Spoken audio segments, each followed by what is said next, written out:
Hi, welcome back. Good evening, very good evening. सत श्री अकाल, आदाब. मैं सी Shiv Prakash would like to warm welcome you all. चलिए सभी लोग वापस आ जाइए ऑन कॉस्ट शीट. ये अभी खत्म नहीं हुआ है मेरे दोस्तों. So we are move to the next level of categories. जैसे हमने करा था लास्ट क्लास में, कुछ क्वेश्चन होमवर्क के लिए भी दिए थे, होप वो आप सभी ने कर लिए होंगे. उसके आगे ही मैं मूव ऑन कर रहा हूँ. ये एक आपको स्क्रीन पे ना एक क्वेश्चन दिख रहा होगा, क्वेश्चन नंबर 6 प्लीज.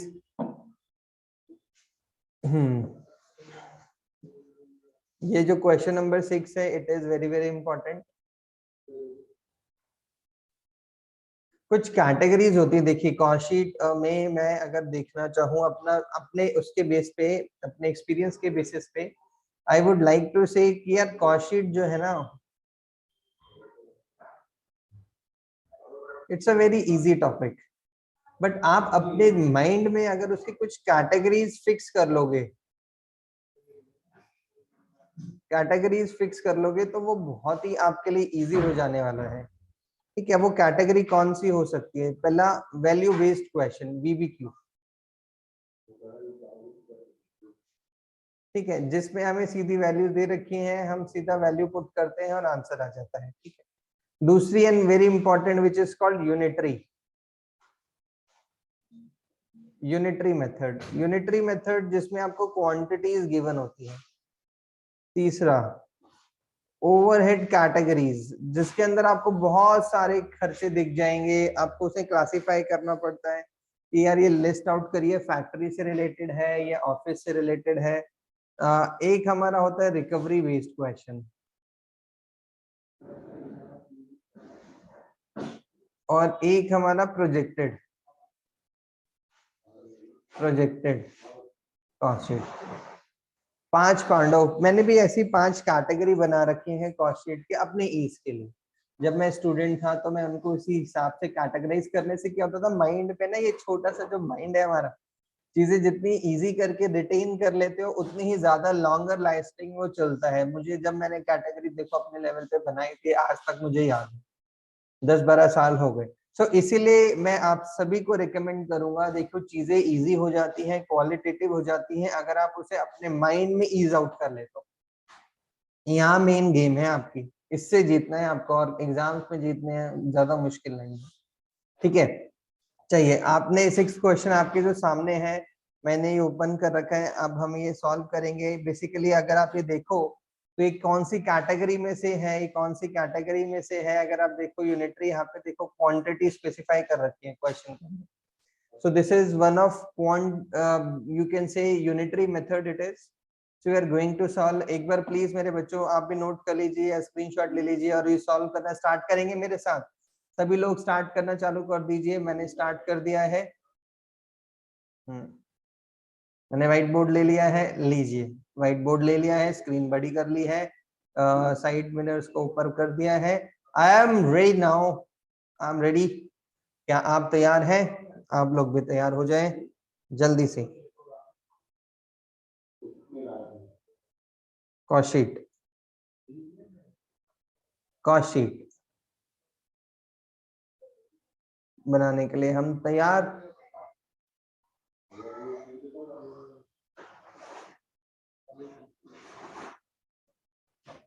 एक बार कॉस्ट शीट बनाने के लिए हम रेडी हैं.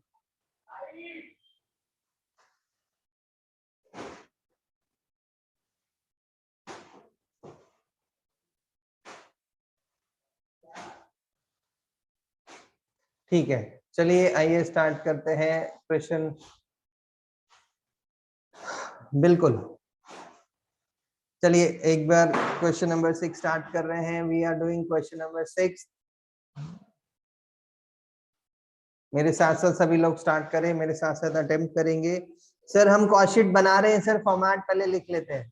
ठीक है बच्चों, पहले हम फॉर्मेट लिख लेते हैं. डायरेक्ट मटेरियल, सबसे पहले डायरेक्ट मटेरियल, फिर हमारा है डायरेक्ट लेबर,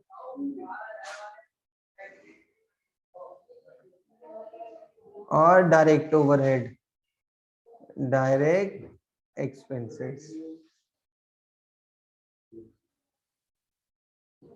इन तीनों को ही जोड़ेंगे तो सबसे पहली कॉस्ट कौन सी आती है? सबसे पहली कॉस्ट सर आती है prime cost.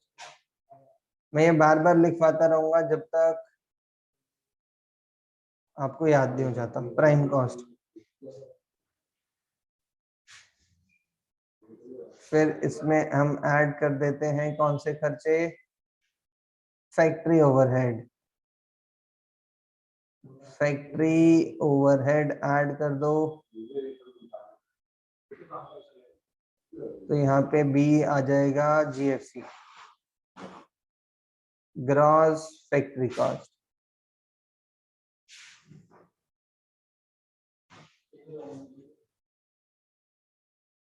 GFC, gross factory cost, ठीक है।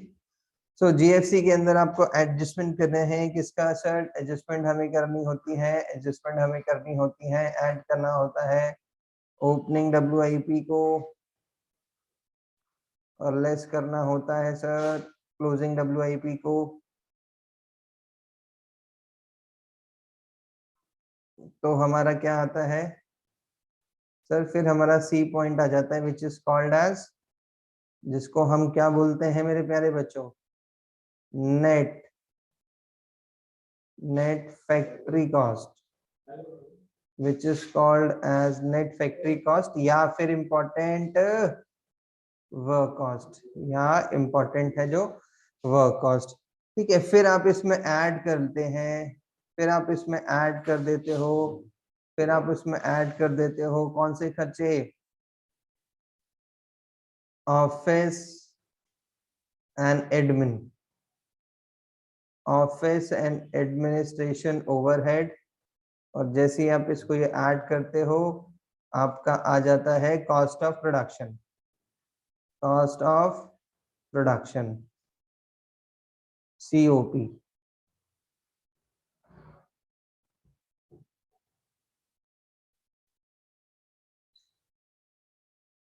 चलो हाँ ठीक है, सीओपी इसमें हम ऐड बैक कर लेते हैं, फिर हमारी एडजस्टमेंट होती है सर। सर इसमें क्या ऐड करते हो? सर इसमें हम ऐड कर देते हैं opening finish stock, opening stock add कर देते हैं ना सर, तो ई आ जाता है हमारा cost of goods available, available for sales, cost of goods available for sales. ठीक है, चलिए यहाँ तक हमने फिल कर दिया है। वैल्यूज पुट करने का टाइम है, फिर आगे की वैल्यूज आगे देखेंगे, ठीक है। नोट्स के लिए हमारे पास जगह साइड में है। चलिए डायरेक्ट मटेरियल फटाफट बताएंगे मेरे बच्चों। सर यहाँ पे दे रखी है वैल्यू 6000, लो मैंने लिख दिया। डायरेक्ट वेजेस सर 5000 रुपए दे रखा है। अच्छा लिख दो। Direct expenses, sir direct expenses नहीं दे रखा, कोई बात नहीं, लिखना जरूरी है फॉर्मेट के लिए। सर प्राइम कॉस्ट 11000, बहुत बढ़िया बच्चे। सर फैक्ट्री ओवरहेड दे रखे हैं 2400 रुपए, तो लिख दो 2400 दिए हैं तो। सर ये हो गया 13400। सर डब्ल्यूआईपी नहीं दिया, ना ओपनिंग है ना क्लोजिंग है, कोई बात नहीं, कोई बात नहीं, मेक सेंस। तो आपका वर्क कॉस्ट भी कितना आ गया? 13400, आपने लिख दिया है यहाँ पर 13400। ऑफिस के खर्चे 1475 रुपए, 1475, 1475, 1475 आप लिख दो, 1475 आपने लिख दिया है 14875। अब टोटल हो गया है 14875, 14875। ओपनिंग स्टॉक की वैल्यू, ओपनिंग स्टॉक की वैल्यू सर दे रखी है हमें 800 रुपए, और यहाँ पे दे रखा है ये 200 किलो की क्वांटिटी। 200 किलो की जो क्वांटिटी है वो 800 रुपए की दे रखी है, प्लस इसमें और 800 जोड़ देंगे, 15675।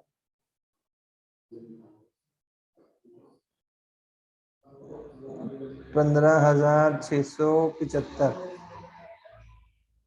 15,675 हमने निकाल लिया है, ये हमारी वैल्यू आ गई है। This is called cost of goods available for sale. Cost of goods available for sale, इसके अंदर से हमें, मैं इसकी यहाँ पर कंटिन्यू कर रहा हूँ कि कोई दिक्कत नहीं किसी को, इसमें से लेस करना है अब हमें क्लोजिंग स्टॉक। जैसे ही आप क्लोजिंग स्टॉक लेस कर देते हैं सर, क्या निकल के आता है, एफ आ जाता है, which is called COGS, cost of goods sold. फिर इसमें ऐड करना होता है sales expenses, selling overhead. Sir जैसे ही आप सेलिंग ओवर ऐड करते हो ना सर, तो एफ के बाद आता है जी, हाँ जी, कॉस्ट ऑफ सेल्स। अच्छा हाँ बच्चे, जी फिर सर एच आया नु, जी आया नु, जी आया नु, हाँ मेरे बच्चे, जी आया नु, जी आया नु। सो आई हमारा इज सेल्स। सर आपको लाइन मारना नहीं आता, हाँ मैंने बोला भी था बेटे, आप सिखा देना मुझे, ठीक है, आप सिखा देना मुझे कैसे लाइन मारते हैं सीधी। अभी यहाँ पर मैंने इसको इधर कर दिया है, ठीक है, दिख रहा है आप सभी को। जी sir, closing stock, closing stock की वैल्यू नहीं दे रखी है, क्या बात है, माशाल्लाह। क्लोजिंग स्टॉक हमें निकालना है, working note, closing stock, closing stock, closing stock, how I can you closing stock. Calculate करने के लिए फॉर्मूला था हमारे पास सबसे पहले कि हम यहाँ पे लिखते हैं कॉस्ट ऑफ प्रोडक्शन, कि भैया मेरा टोटल कॉस्ट कितनी है, डिवाइड कर देता हूँ सर मैं उसको प्रोडक्शन यूनिट से, प्रोडक्शन यूनिट से करने के बाद ना उसको गुणा कर देता हूँ क्लोजिंग यूनिट से, जो बाकी नहीं है मेरे पास क्लोजिंग यूनिट्स, तो मेरे पास ना क्लोजिंग स्टॉक का वैल्यू आ जाता है इन अमाउंट्स। अरे वाह, इतना आसान तो है। क्या कॉस्ट ऑफ प्रोडक्शन नहीं है क्या मेरे पास, है ना, ये रही 14,875। तो वेट किस बात का, यहाँ पर आओ लिखो, 14,875 हमारी क्या है, उत्पादन करने का कॉस्ट। आपको सेल्स दे रखी है, सेलिंग यूनिट्स यहाँ पे आपको दे रखी है, सेलिंग यूनिट है 3,000, 3,000 किलो, ठीक है। तो मैंने आपको बताया भी था, यहाँ पे देख रख दिया हुआ है, ये 3,000 किलो है, 3,000 किलो है, और आपको बता भी रखा है क्लोजिंग स्टॉक की वैल्यू भी दे रखी है। वो क्लोजिंग स्टॉक की जो वो है कि कितने यूनिट्स थे सर, ये 400 किलो दे रखा है। अच्छा, 400 किलो दे रखा है, बहुत बढ़िया। तो जैसे हम, मैंने आपको पहले भी बताया था कि जो हमारे सेलिंग यूनिट्स हैं, सेलिंग यूनिट्स किस कैसे निकलते हैं, opening units plus production units minus closing units. तो सेल्स यूनिट्स तो दे रखे हैं 3,000, ओपनिंग यूनिट्स भी दे रखे हैं 200, प्रोडक्शन नहीं पता मुझे, पता नहीं कितनी है, माइनस क्लोजिंग दे रखे हैं 400। तो यहां से आप निकाल सकते हैं 3200 प्रोडक्शन यूनिट्स के निकल के आ जाएंगे, 3,200 किलोग्राम इंटू 400 किलो। तो आपका आपका यहाँ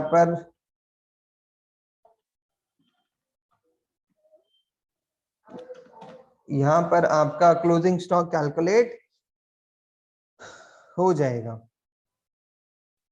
ठीक है।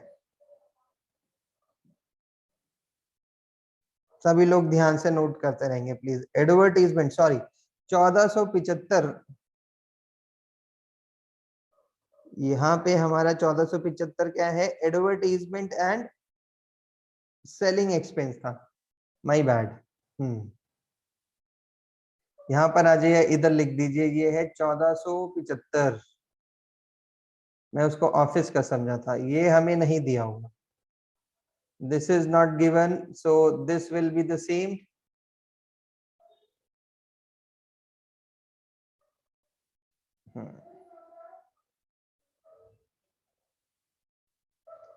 ठीक है, ऑफिस एंड एडमिनिस्ट्रेशन के एक्सपेंसेस सर क्वेश्चन में नहीं दे रखे हैं, कोई बात नहीं, कोई बात नहीं बच्चों, नहीं दे रखे तो अच्छी बात है। 13,400 ही हमारा रहेगा, ओपनिंग स्टॉक हमने ऐड कर दिया है, 13,400 प्लस 800, 14,200,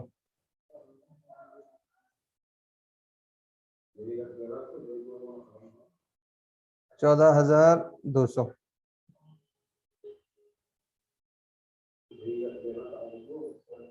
ठीक है, अब यहाँ पर आ जाते हैं। हमारा जो यहाँ पर अब बात आती है कॉस्ट ऑफ प्रोडक्शन है वो 13,400 हो गया, क्योंकि 13,400 डिवाइडेड बाय 3200 इंटू 400 किलो 1675। यहाँ पे मेरे बच्चों हमारा जो क्लोजिंग स्टॉक की वैल्यू आ रही है वो आ रही है 1675, जो हमें घटाना है कितने में से, 14,200 में से। ठीक है, तो यहाँ पर आ जाएगा हमारा क्या, इधर वैल्यू आ गई है हमारी 12,525 प्लस उसमें 1475।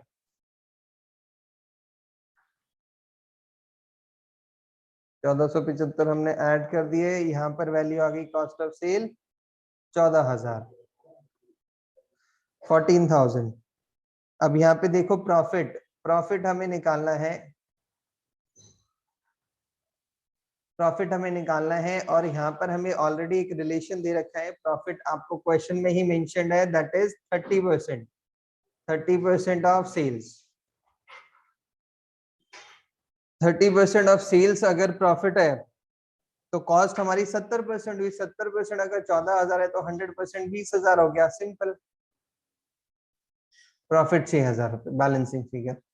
नहीं तो आप इक्वेशन बनाकर भी निकाल सकते हैं। सर इक्वेशन बना के कैसे, मैं भी बताता हूँ मेरे बच्चे, मैं भी बताता हूँ आपको।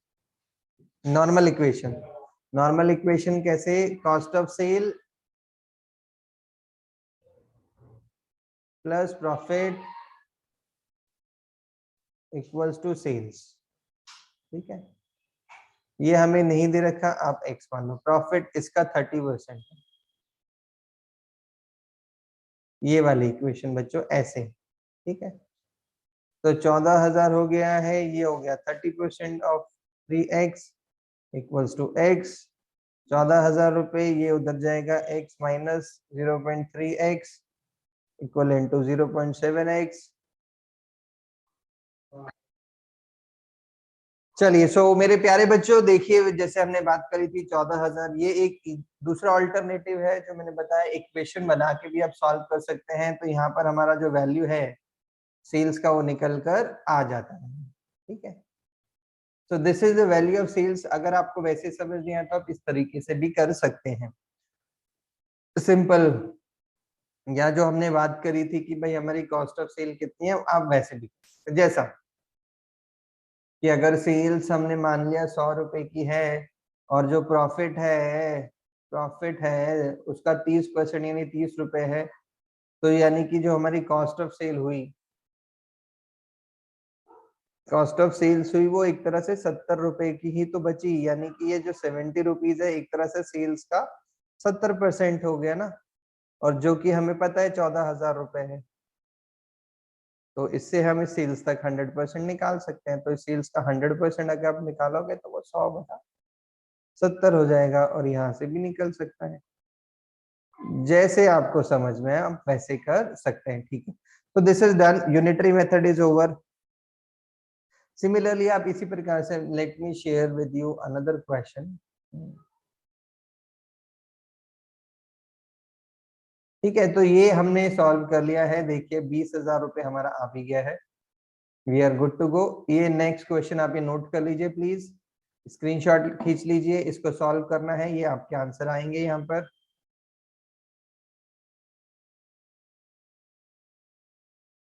हाँ, ये इसी तरह की कैटेगरीज है, बस मैं अब थोड़ा सा हटके एक क्वेश्चन है वो एक बार आपसे साझा कर रहा हूँ। ये जो 9th क्वेश्चन है, ये इट इज लिटिल डिफरेंट।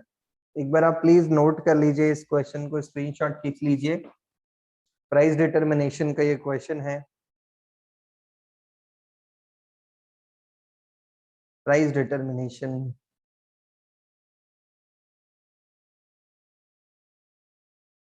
एक बार ये स्क्रीनशॉट खींच लीजिए फटाफट, मैं इसको करवा रहा हूं अब आपके साथ। नीलगिरी एयर कंडीशनिंग, एक बार मैं रीड करूं। Nilgiri air conditioning company produces refrigerator, यानी कि एक एसी कंपनी है, और वो फ्रिज भी बनाती है और बेचती है। देखिए $2,000 during a certain accounting period, किसी एक अकाउंटिंग पीरियड की बात करी जा रही है। ठीक है, the direct material and direct labour देखो, the direct material, the direct labour and overhead cost are 60 20 20 of cost of sale. एक प्रतिशत दे रखी है यहाँ पे कि कॉस्ट ऑफ सेल जितनी है उसका कुछ 60% मटेरियल में लग जाता है, कुछ 20% हमारी लेबर में लग जाती है और कुछ जो बच गया 20% वो खर्च। अब देखिए ध्यान से, कह रहा है सब्सिक्वेंट अकाउंटिंग ईयर, अन्य वर्ष में the direct material cost have increased 15%, labor cost 17%. Due to these increase in cost, there would be a 50% decrease in amount of profit if the same selling price is to be maintained. अब sir ये थोड़ा समझ नहीं आया, मैं बताता हूँ भी आपको। ये मेरा बच्चा बोल रहा है, देखो ध्यान से समझना है, घबराना बिल्कुल भी नहीं है प्रश्न से। हर प्रश्न एक नई उम्मीद की तरह आता है, तो आप बिल्कुल ना घबराएं। करंट ईयर और सब्सिक्वेंट ईयर की बात करी जा रही है। तो करंट ईयर में एक फ्रिज जो बेचा जा रहा है वो $2000 में बेचा जा रहा है, उसकी कॉस्ट ऑफ सेल हमें नहीं पता, कॉस्ट ऑफ सेल क्या थी इसकी हमें नहीं पता, वी डोंट नो। बट हाँ, इसमें इनकी कैटेगरीज हमें बता रखी है कैसे कैसे थी। अगले वर्ष में भी अगर हम इसको इसी दाम पर बेचें विद सेम प्राइस यानी $2000, तो डेफिनेटली हमारे प्रॉफिट पे इम्पैक्ट पड़ेगा, क्योंकि अगले साल कॉस्ट बढ़ चुकी है। कॉस्ट बढ़ चुकी है तो हमारा जो प्रॉफिट है एक तरह से 50% की कटौती हो जाएगी, 50% प्रॉफिट नेक्स्ट ईयर कम हो जाएगा। होप आप समझ में आ गया होगा। With considering the same selling price in subsequent year, और हम वही प्राइस अगर रखते हैं तो प्रॉफिट में हमारी कटौती होगी। देखो, due to these increase in cost there would be a 50% decrease in the amount of profit if the same selling price is to be maintained. ये एक रिलेशन हमें दे दिया गया है, नैरेटिव्स हमें दे दिए गए हैं जिसकी सहायता से हम अपने प्राइस को कैलकुलेट कर सकते हैं। चलिए आइए, बिल्कुल कोई सोएगा नहीं, एकदम सीधे बैठना है सभी को, प्लीज पे अटेंशन, सॉल्व करना है इसको। तो ये इनके आंसर है। अब बात आती है सर इसको कैसे करेंगे, सर ये समझ नहीं आ रहा, सॉल्व कैसे करें, सर आप हमें बताएं, थोड़ी सी डायरेक्शन दो। ना घबराओ, मैं हूं ना, मैं करवाऊंगा। Let me share white board.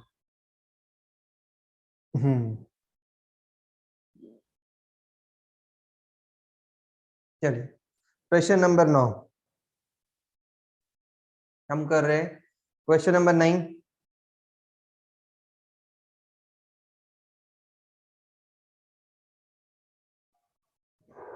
Answer, ठीक है। सो हमारी कंपनी का नाम है नीलगिरी।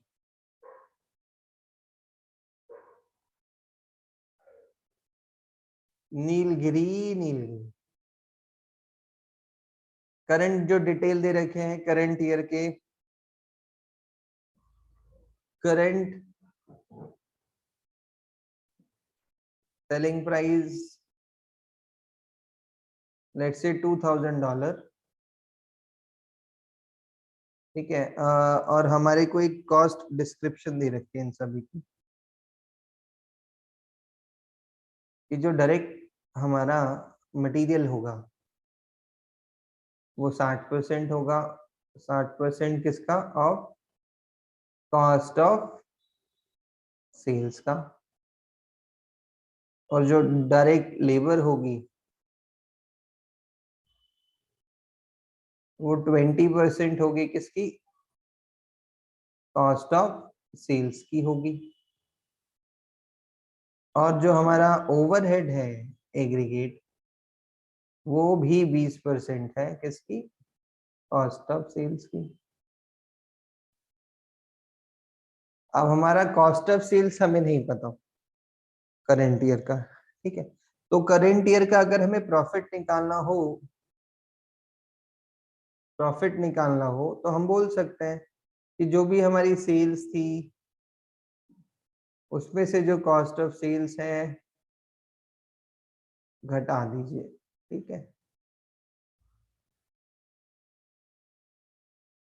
कॉस्ट ऑफ सेल्स हमारी नहीं पता, लेट इट बी, जो भी है वो x है, ठीक है। तो ये हमारा करंट ईयर का प्रॉफिट,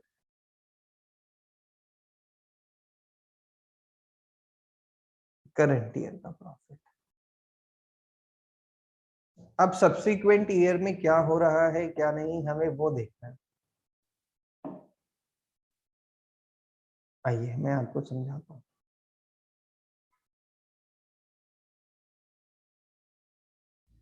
हम्म,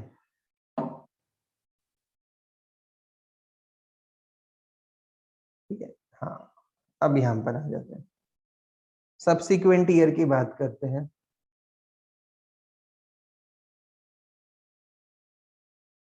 सब्सिक्वेंट ईयर, सब्सिक्वेंट ईयर में अगर डायरेक्ट मटेरियल की जो कॉस्ट है वो 15%, 15% एंड लेबर कॉस्ट 17.5%, ठीक है। तो जो हमारा डायरेक्ट मटेरियल है,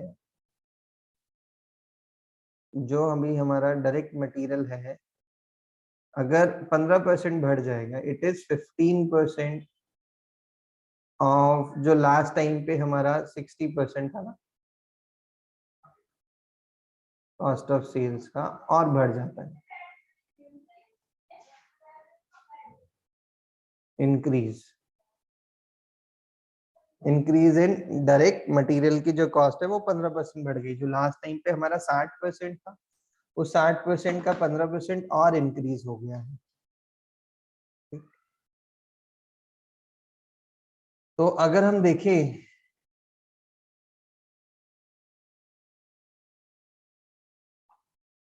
तो अगर हम देखें मोटा मोटी 60% का 15% और इंक्रीज कर देते हैं,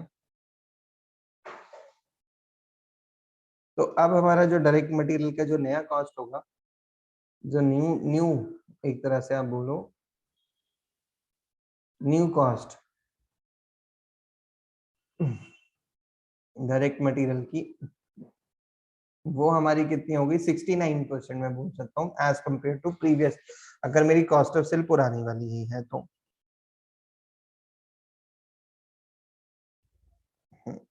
ठीक है।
डियर फ्रेंड्स, मेरे प्यारे दोस्तों, just to add, question number 9 के मिडल ऑफ द वीडियो में आपको मेरा वॉइस बीच में ब्रेक हो गया था due to some technical reasons, जिसमें हम रेक्टिफाई कर रहे हैं उसको।